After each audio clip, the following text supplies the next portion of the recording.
I grew up in a Muslim household, come from a Muslim country. Somalia is almost 98% Muslim.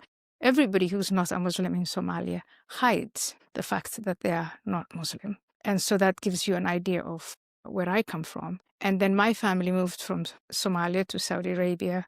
We moved to Ethiopia, and eventually we settled in Kenya for about a decade. My father came and married me off to a man of his choice, not my choice. And I managed to escape all of that. I came to the Netherlands in 1992. That for me was the access point into Western civilization. That's the country that allowed me to stay at, gave me shelter, gave me food.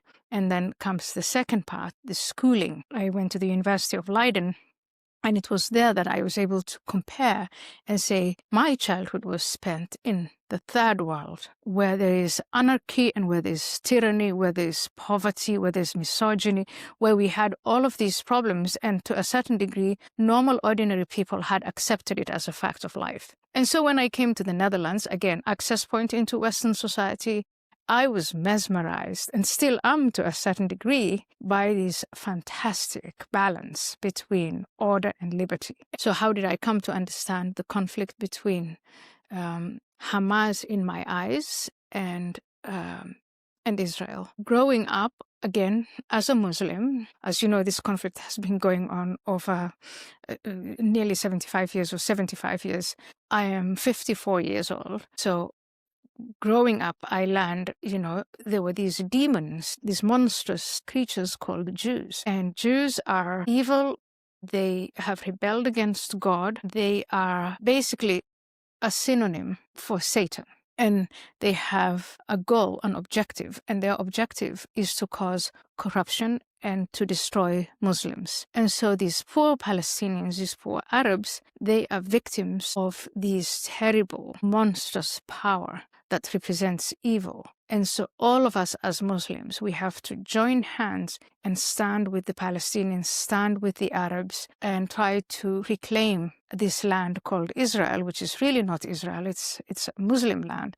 We have to reclaim all of it from these terrible Jews. And it's not only me as a Somali who's taught this, but later on as I grew up, I realized all Muslims somewhere were being taught this. And the money for propagating that, yes, propaganda, anti-Semitic propaganda, the Islamist-driven anti-Semitic propaganda, that money was coming from Gulf countries. It was coming from Saudi Arabia. And the UAE stopped recently. But in the 80s, in the 90s, it was also coming from the UAE. It was coming from Kuwait. It was coming from Iran. It was coming from the Gulf. And instead of spending these monies on developing their own societies and modernizing and facing up to the challenges of what we call modernity, they were basically using it as a propaganda tool to say that Israel and the Jewish people are responsible for their problems. Now, why do you think that there is so much animosity towards Jews and towards Israel in the Muslim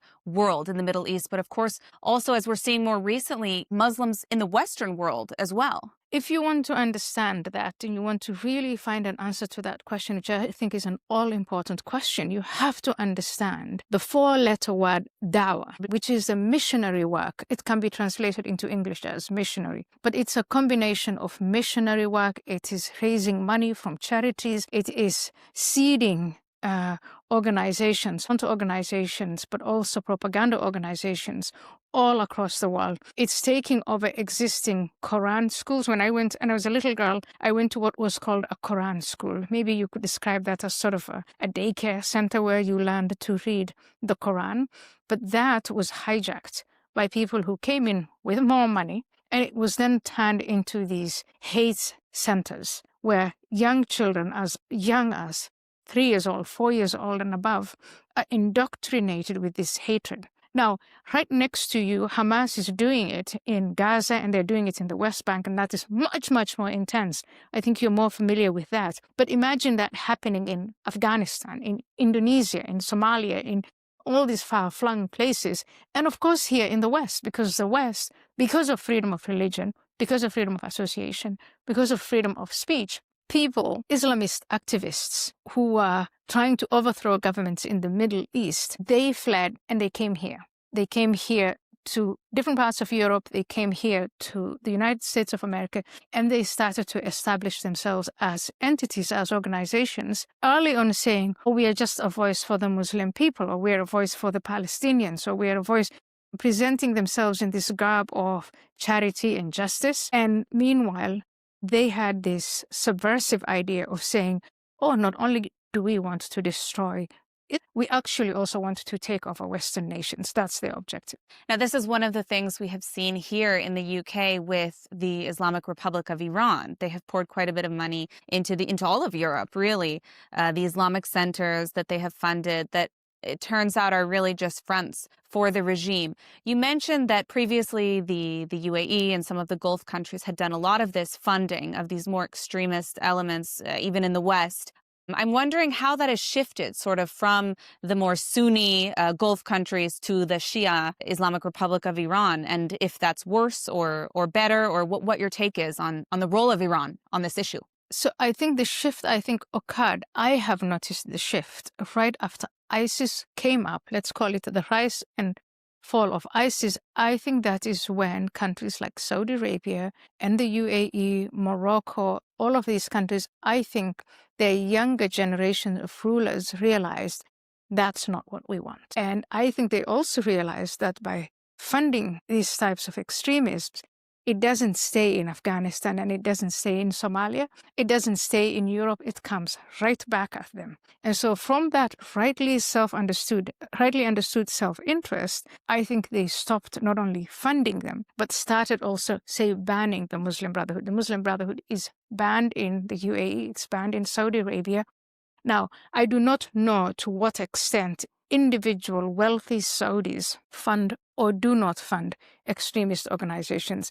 I don't have any overview of that, but I think as a matter of government policy, the Saudis and the Emiratis have stopped funding it. Qatar has not stopped doing that. And so there is still a great deal of Sunni extremism that is spread with funding and support from Qatar, from Turkey, and so on. And then you obviously come to Iran. And here's what I think of the Islamist Republic of Iran. They took control in 1979 and they came to power promising to overthrow the corrupt, un-Islamic Shah, who was under, they said, the spell of the Jews and the Americans. So instead of establishing a tranquil utopia as they promised, what they did was, first of all those far left groups who were Marxists or Trotskyists who supported them, they got rid of them. They exiled them, they jailed them, they killed them, they did away with them.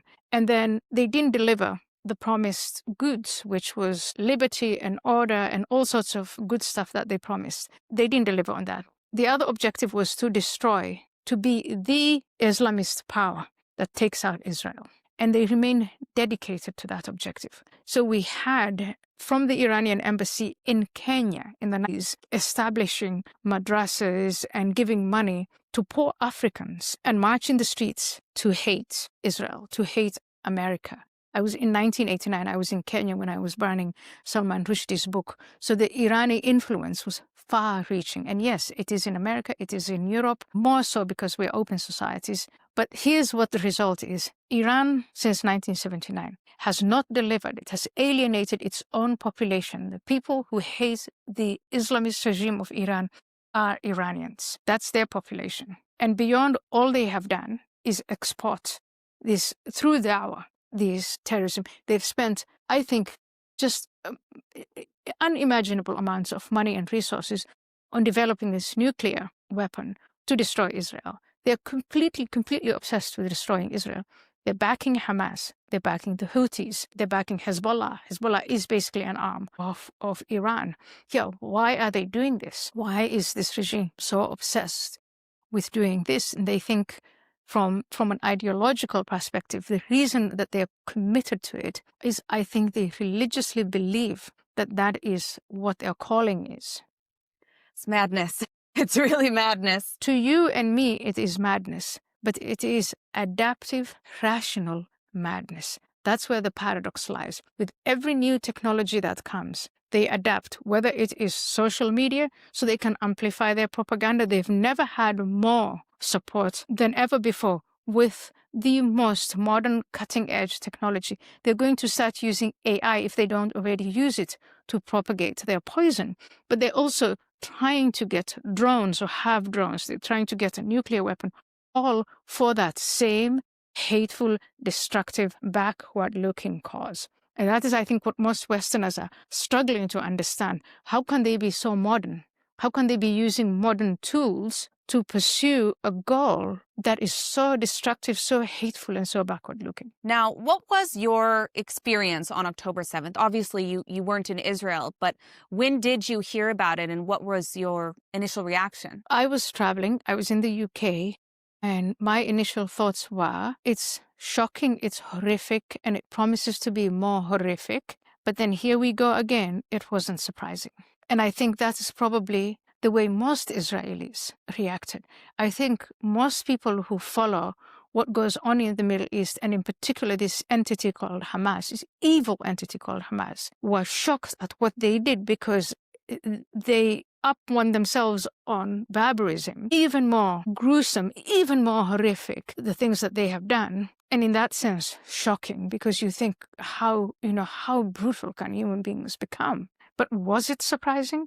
The whole entity called Hamas, they read their charter. It is dedicated to the destruction of Israel. So that's their daily job. And when they are sleeping at night, that's what they think about, what they dream about, what they raise money for. And here's what's so appalling. They raise their children, babies. They raise them in this objective. So the children and the women, the civilians, are simply tools to serve in this objective that is hatred. And so that is what I mean by surprise. The world pushes Israel into a ceasefire that I don't think Israel should have. They will go, they will regroup, they will rest, they'll raise more money, they'll raise more children in hatred, in those madrasas that they have established, paid for by the United Nations and other international actors, countries that feel sorry for the Palestinian people and for the Palestinian cause. And that money is going to be used to redo October 7 in a way that will shock us even more when it happens. Now, do you think that the Western world, namely the United States and Europe, are doing enough to deal with the threat of Islamists? And if not, what can they do in order to push back without, violating their own values and their own principles of liberalism? I think what you're seeing now is, take France, for instance. France has been the victim of multiple terrorist attacks, and they got to a point where they had to cast aside all the liberal principles and adopt a state of emergency just to cope with it. France has come out of that state of emergency, but I think the problem is growing to such proportions now that you are going to start to see more European countries, and God forbid, even America, consider these emergency actions. And as a person, I think I know what emergency actions are. Some of these are tyrannical policies that are supposed to be put in place temporarily, and then we go back to our liberal way of life. We've had a taste of it during the COVID years. I don't think that is the path we should go, but I do really think we should have to start drawing red lines, and we have to say, this is who we are. Restore our institutions. The threat to the West is not only coming from the Islamists. The Islamist threat is a very serious threat because it's in our soil. There are large populations of Islamists on our soil who are and have been targeting Muslim populations, but now increasingly in America, even non-Muslim populations. Through da'wah, hundreds of thousands of Hispanics and African Americans have been converted to Islam. And they haven't been converted to my grandmother's Islam. They've been converted to the Muslim Brotherhood type of Islam, radical Islam. And so this is going on, and I think it is time that we have to restore our institutions, regain that confidence in what makes Western society unique and the envy of all its enemies. We're under attack from China, we're under attack from Russia, and of course the Islamist threat. And I think the longer we wait, the more serious our problems get. Now, after October 7th, we've actually seen a massive increase in anti-Semitism globally, which in a way you would think would be the opposite after October 7th, given that it was the largest number of Jews who have been killed since the Holocaust. Why are we seeing this in the streets of Europe and in the United States on campuses? Why are we seeing this rise in anti-Semitism in response to a massacre of Jews? It's the Islamist-driven anti-Semitism, and it's driven through dawah. And I have been trying for years to get my colleagues in academia, in politics, in media to understand the term dawah and its implications, and it's been ignored. Everyone I talk to about anti-Semitism would rather talk about far-right anti-Semitism. And the far-right anti-Semitism is a problem, but it is of a much smaller magnitude. There is the unholy alliance of the Islamist-driven anti-Semitism and the far-left anti-Semitism. And we are contending with the problem of far-leftism because they really are the subversive entities that are trying to take us back to communism and socialism. They idolize socialism, they idolize communism. And so now you have this alliance, and the woke narrative, the woke takeover of our institutions through diversity, equity, and inclusion, they enable and empower the Islamists in their advance of anti-Semitism. They make anti-Semitism okay again. They make anti-Semitism even glamorous in some circles. And they use this combination of playing the victim and using whatever they choose out of the woke lexicon to help them advance their agenda. They have infiltrated the major parties, the major center-left parties of all Western countries, the Democratic Party in the United States, the Labour Party in the United Kingdom, the Social Democrats and the Greens in places like the Netherlands, Germany. And I'm saying this combination of the woke and the Islamists, so their narrative, they don't have to have power. They don't have to say, we have, the prime minister is a radical Muslim. They don't need that. They're achieving way more by staying out of office while taking over these institutions. And I think you have to understand, you have to take the time to understand dawah and how dawah drives this particular type of anti-Semitism that we're seeing now. Now, you spoke a little bit about the use of the woke lexicon. I'm wondering what your response is as an academic yourself to these buzzwords that we hear being used in reference to the Israeli-Palestinian conflict, the accusations of genocide, apartheid, ethnic cleansing. Of course, these words have actual definitions that don't apply to the situation on the ground, and yet they continue to be used to drum up animosity towards Israel. What is your response to the abuse of these terms, this language? It is happening because our society is being subverted. We are being told that Marxism, communism, socialism is the alternative to everything we believe in. And I'm sure this process of subversion started during the Cold War. And it's been going on, and I think we've been blind to it. I'll speak for myself. I was blind to it. I thought communism was defeated in America. I thought communism was defeated and rejected in Europe and was never going to make a return. I also thought people would be looking at areas like Venezuela and other places where people still seem to believe, oh, if we try it one more time, if we try it differently, it's going to be fine. So I thought it was gone, it was done. And these were young people in university, and you know how young people are. They'll grow out of it. That's not what's happening. I think what we're seeing is that this subversion that started way back in the 60s, 70s, 80s has been successful from the viewpoint, from the perspective of the Marxists. Very, very successful. And they've introduced, of course, part of how to get, Gramsci, I don't know if you've ever had him, but march through the institutions is the subversion of culture. And you can't subvert culture unless you subvert language. And so we are seeing this as part of this Marxist agenda, again, that's enabling the Islamists to hop on and use it in their own way. Because when the Islamists say Israel is committing genocide, they mean they want to commit genocide, because what they want everyone to agree, and I think they're getting somewhere, just looking at what the output is of the United Nations, is if Israel is committing genocide against the Palestinians, surely it is justified to commit genocide against them. That's where things are going. And I think that is why it is not enough to just use the hard tools of the military and surveillance powers. I think it's time that Israel gets into the game of public relations and propaganda. It's time that Israel as a country invests more in propagating the truth. What does that look like? What are practical things that you could suggest that would be done? Would you advise censoring some of social media? Would you advise, putting forward more media that's, state-run but from the West? What can actually be done? I don't believe in censorship. I think all that censorship does is empowers those people, because they have a black market anyway of having these terrible ideas be transmitted. And the ideas, if they're censored, they can't be tested. So censorship is really a bad policy. It is always, you fight censorship with the truth by amplifying it. But I think you have to take a pause and understand what da'wah means in all its entirety. And once you understand that, a counter da'wah. That is, I think, what's been missing from this game.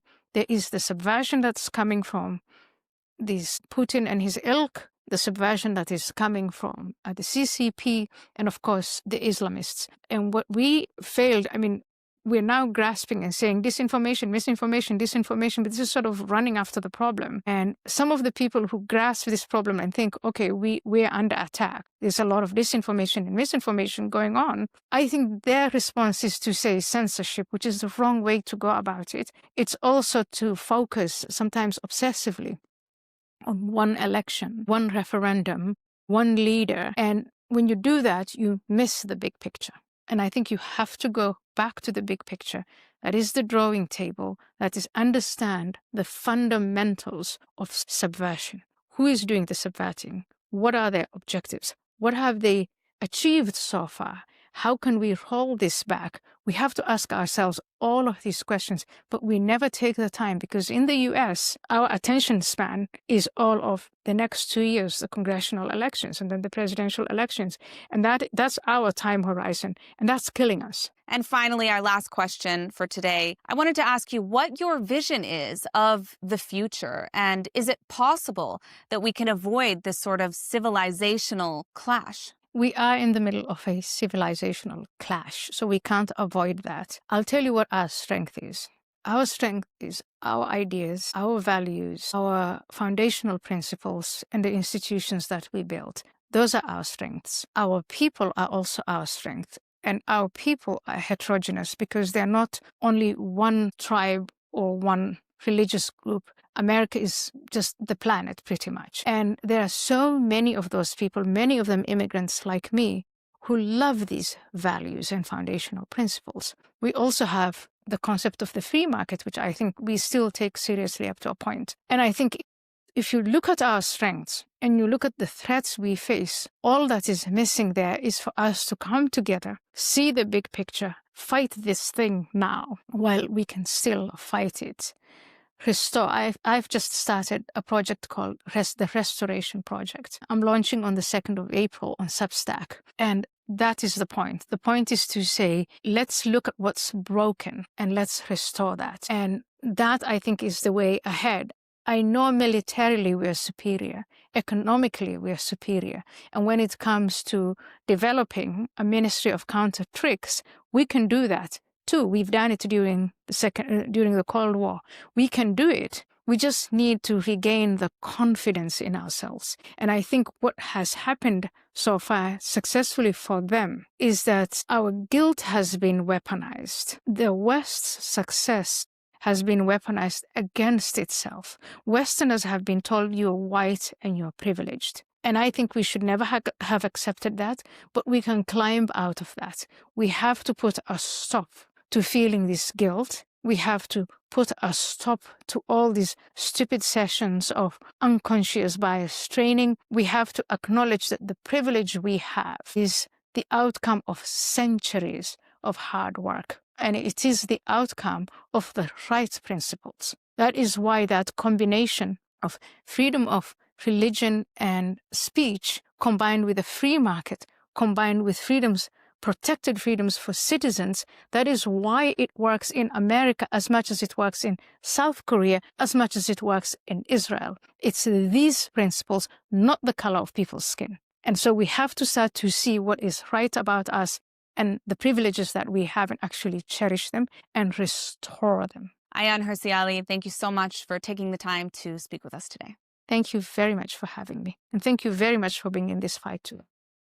It's 2025. America's debt is over $37 trillion, and the dollar just had its worst crash since 1973. That puts your savings and your family's future at risk. That's why we trust Alpha Omega Gold, a company that stands unapologetically with Israel and supports Stand Tall Israel. Visit ao.gold/stand to claim your free precious metals wayfinder guide or call 1-855-426-4653 today. Protect your future before it's too late.